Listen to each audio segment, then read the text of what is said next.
Le trouble de santé mentale, au sens de la loi, est perçu tel un handicap. Mais dans les faits, quelle est son ampleur, sa portée? Eh bien, au Québec, près de 20% de la population, soit une personne sur 5, souffrira d'une maladie mentale au cours de sa vie. Pourtant, moins de la moitié des personnes qui souffrent d'une maladie mentale consultent un professionnel.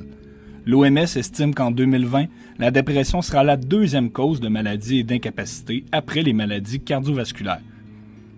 La santé mentale est de plus en plus d'actualité, notamment en raison de la pandémie. Malgré tout, il y a encore des préjugés qui persistent, des personnes qui subissent des préjugés sont pointées du doigt, jugées et discriminées. De quoi parle-t-on exactement quand on parle de discrimination? La discrimination, c'est le fait de traiter différemment des individus en raison de leurs caractéristiques personnelles. Cette discrimination entraîne l'exclusion, de la marginalisation et de l'isolement. La discrimination provient surtout des préjugés qu'on a envers la santé mentale. Par exemple, on entend souvent que les personnes schizophrènes sont violentes, les personnes dépressives manquent de volonté ou encore que les personnes bipolaires sont difficiles à gérer. Comment se développent et se maintiennent ces préjugés? Il y a entre autres le manque de sensibilisation, le système d'éducation qui ne se préoccupe pas suffisamment d'éduquer les jeunes à la santé mentale, le rôle des médias, entre autres le sensationnalisme, ou encore la société qui valorise des valeurs telles la performance ou la conformité sociale. Comme on le voit, ces préjugés sont profondément ancrés dans notre culture et affectent toutes les sphères de la vie en société. De nombreuses conséquences en découlent et ont un impact sur les conditions de vie des gens. Par exemple, on remarque une plus grande difficulté à accéder aux ressources, de la discrimination au niveau médical, des difficultés d'accès au logement ou encore des obstacles à l'emploi. Par exemple, parmi les barrières à l'emploi, on retrouve une difficulté à obtenir une promotion, des questions discriminatoires lors de la pré-embauche, ainsi que le manque d'adaptabilité et de considération de la part de certains employeurs. En somme, cette discrimination à l'emploi limite ses citoyens à contribuer pleinement à la société. C'est donc tout le monde qui en ressent les effets, de près ou de loin. Également, les conséquences se répercutent dans la vie personnelle des personnes touchées. Par exemple, la discrimination affecte leur santé mentale, l'estime de soi, la dévalorisation ou même des risques de suicide. Il ne faut pas oublier que les relations interpersonnelles de ces individus ne sont pas épargnées. On parle d'exclusion sociale ici, de retrait social, d'isolement ou même d'harcèlement.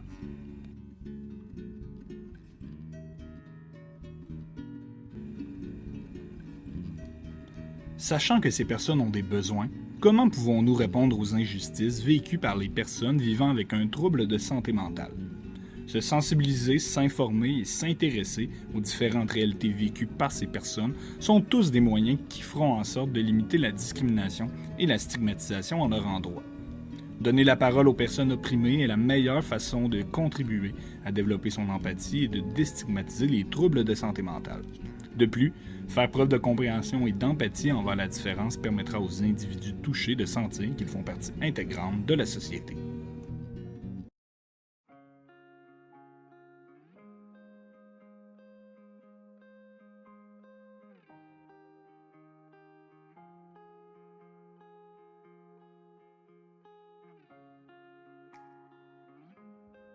Je pense qu'il y a beaucoup de préjugés sur la santé mentale, comme quoi les gens sont lâches ou qui sont faibles de caractère, que des fois ça peut être des gens qui abusent du système. Donc c'est des choses comme ça qui sont selon moi pensées par les gens. Souvent le monde, genre, comment je sais pas comment dire, le monde, ils pensent qu'ils doivent trouver une solution genre directement. Mais qu'est-ce qui arrive, c'est que leur comportement va changer, mais c'est plus ça, genre, puis je dis pas un préjudice, mais c'est plus genre les comportements des gens vis-à-vis à ça. T'sais, souvent, tu as l'impression qu'on te prend trop à pitié, mais tu veux pas qu'on te prenne la pitié, tu veux qu'on comprenne, tu veux pas mettre la pression sur personne, mais les comportements changent, je veux pas, une fois que ça va un peu changer. Oui, j'ai déjà vécu les préjugés de certaines du niveau travail, des collègues de travail qui ont vraiment des préjugés, pas nécessairement envers moi, mais envers d'autres collègues qui ont possiblement des absences ou des troubles de santé mentale, qui disent que c'est parce que ils ont pas obtenu la promotion qu'ils voulaient, donc ils se sont fait mettre en maladie. Ou que c'est parce que ça leur tentait d'avoir des petites vacances pendant l'été, vraiment des préjugés qui sont... Non, c'est à un niveau, là, fucked up, là, excuse-moi le langage, là, mais tu sais, c'est juste la bienveillance dans le sens, tu sais, oui, tu fais quelque chose de correct, c'est bien, mais, ou quand tu fais quelque chose de pas correct, le monde a peur de répondre, parce qu'ils savent que, genre, les mots blessent, mais c'est comme quand c'est pas 24, là, tu sais, je parle de sourire, je suis capable d'avoir une vie normale, mais reste que tu sais que je suis malade. En général, tu regardes au niveau de la société, au niveau des gars, c'est quelque chose que c'est pas que c'est peu commun, mais c'est moins déclaré parce que souvent les gars on n'en parle pas. Souvent les gars, les gênés, je parle pour moi, ça m'a pris. J'ai l'âge avancé aujourd'hui, mais ça m'a pris beaucoup de temps. Ça fait même pas un an que j'en parle. Juste pour dire, c'est quelque chose qui est en tant que gars t'es gêné. T'es supposé être un homme, t'es supposé être un. C'est moi l'homme, c'est moi qui gère.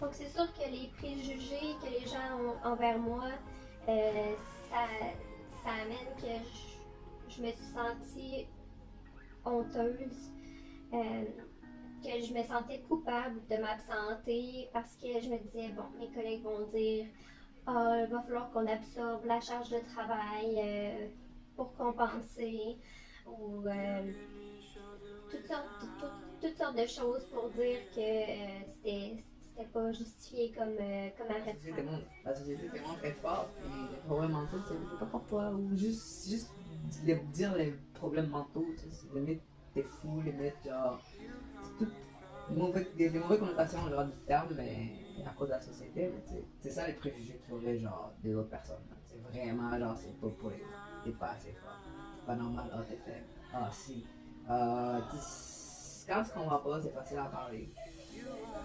Ils ont répondu quoi. C'est sûr que les douleurs physiques, c'est plus du mental. Le mental, ça va affecter les physiques, puis c'est plus la fatigue. T'es juste fatigué. T'as pas de motivation réelle. Mais c'est plus la tête, dans ta tête, parce que c'est l'isolement, toi contre toi-même, c'est les gros risques. Là, mais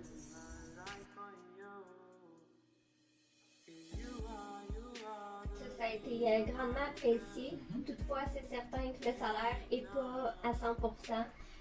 C'est un salaire qui est diminué.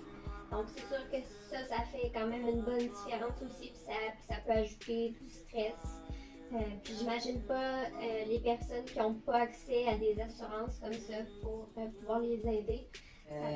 Sinon, manque de motivation. Ça, c'est une autre conséquence. Je parle pour moi, ça ne va pas affecter tes études. Financièrement parlant aussi, parce que ça, t'es moins motivé, t'investis moins, tu dépenses légèrement ton argent, t'es juste moins motivé à tout là. Juste moins motivé, puis t'as juste une pensée, puis tu penses à cette solution, c'est partir là, mais c'est pas la solution. C'est le moyen le plus facile, mais c'est pas la solution.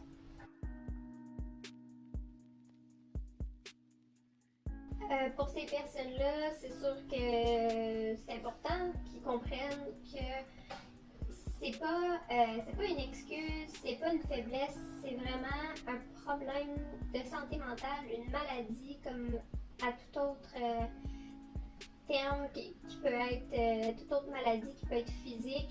Là, c'est mental, donc on peut pas voir qu'est-ce qui se passe avec la personne. Mais il faut prendre conscience que si, par exemple, je me cassais un bras, vous me demanderiez si ça allait bien. Là, maintenant, c'est ma tête qui va pas bien, mais vous n'êtes pas capable de comprendre que je vais pas bien, que je suis malade. Tantôt, les mondes qui sont, toutes les personnes qui ont des préjugés envers ça, c'est juste manque d'information. C'est manque d'informations qui sont juste malaisées face à la situation.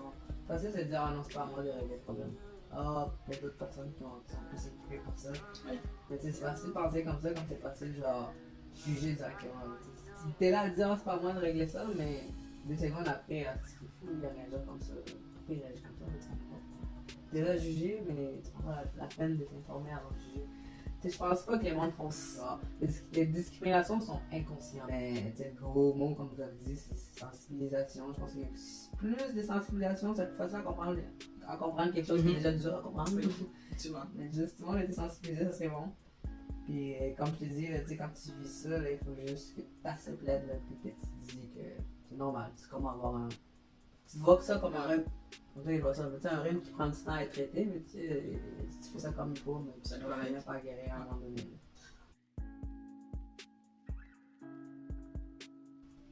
Donc, c'est sûr que c'est tout simplement de cacher ça.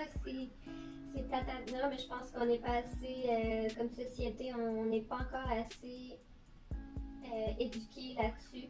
Donc, moi, c'est sûr que s'il y a quoi que ce soit, je vais me refermer sur moi-même, peut-être plus cacher la situation plutôt que d'en parler. Mais c'est sûr qu'avec certaines personnes, c'est correct, mais... Comme je dis, c'est pas quelque chose qu'on est gêné, là, c'est pas quelque chose qu'on... On peut en parler, là, c'est pas un problème, mais tu sais, on est quand même gêné. Je cacherai pas, là, on en parle aujourd'hui, je suis quand même gêné. C'est comme ça. Parce que je suis comme ça, penser à en parler, je suis quand même gêné, tu vois. Mais c'est ça, là, ça fait partie de la game, mais... il faut juste l'accepter. Acceptance. Ouverture d'esprit envers le sujet, le problème, non pas la maladie mentale, ça peut être autre chose. Mais souvent on a tendance à s'isoler parce qu'on a peur de gêner les autres avec ça. C'est quelque chose qui est, rendu à certains niveaux, c'est difficile à contrôler. Tu peux juste avoir un breakdown en plein milieu de gens, tu veux pas avoir ça, souvent on cherche à s'aider. Tu veux pas, en tout cas pour moi, tu veux pas te mettre dans une situation de risque. Arrête de penser comme ça, ou calme-toi, ça va bien aller, mais en réalité, c'est que dans ta tête, t'es déjà rendu beaucoup plus loin dans tes pensées. Puis en fait, t'es déjà rendu trop loin pour dire « Ah, ok, j'arrête, c'est pas comme ça que ça fonctionne. » Puis je pense qu'il y a beaucoup de gens qui comprennent pas ça, qu'on peut pas juste arrêter la machine parce que nous, une fois que la réaction est enclenchée, on perd le contrôle, c'est vraiment difficile. Puis moi, c'est sûr que si ça m'arrive en public, je vais nécessairement cacher la situation pour autre chose.